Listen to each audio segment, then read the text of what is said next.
Hi, I'm Eben Freeman at Tailor Restaurant in New York City.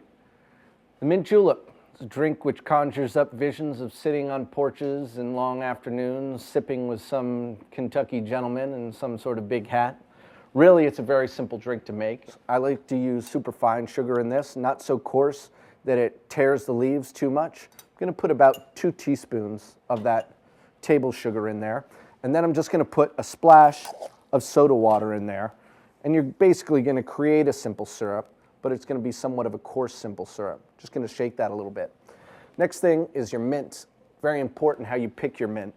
You want to take your mint sprigs and just take the top piece off and reserve that for garnish and for the top of your drink for your nose, and then pick the other pieces off the stem. I don't think there's any sort of limit to the number of mint leaves that you can put into a mint julep. I think you want to put at least 15. It really depends on the size of your mint leaves. You're almost filling your julep cup with the leaves. Now that you've got your mint leaves in there and plenty of sprigs reserved for garnish, you're going to muddle it. Now this is a subject of a lot of controversy. How much do you muddle it? Do you muddle it? Do you just press it? I think that you should just press the leaves. And to do that really nicely, I like to use a glass muddler to gently press those leaves against the sugar and the water in the bottom of the cup. And I'm just going to press this until I see those leaves darken a little bit. I know that I've crushed all of the cells on the leaves and released all of those oils into the sugar water. Then I'm going to add my spirit. This is a whiskey that's made down in Kentucky, but rather than being made like most bourbons are with rye, this doesn't use any rye. This actually uses wheat. This is Bernheim wheat whiskey. And not unlike Maker's Mark, this whiskey is a little bit softer and a little bit sweeter because of the omission of the rye. And I think it really makes a nice julep.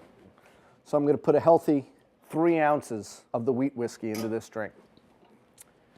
The next element is key also, which is crushed ice.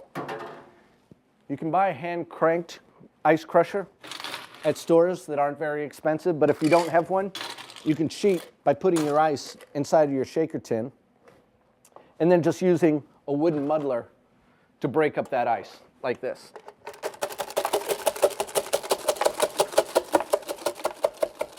It's a bit messy, but you really want to crush that ice because it's really going to chill this drink down and it's going to add a little bit of dilution. Again, this is pretty much just straight spirit here.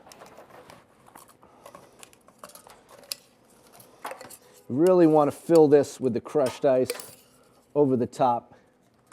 Just give it a small stir.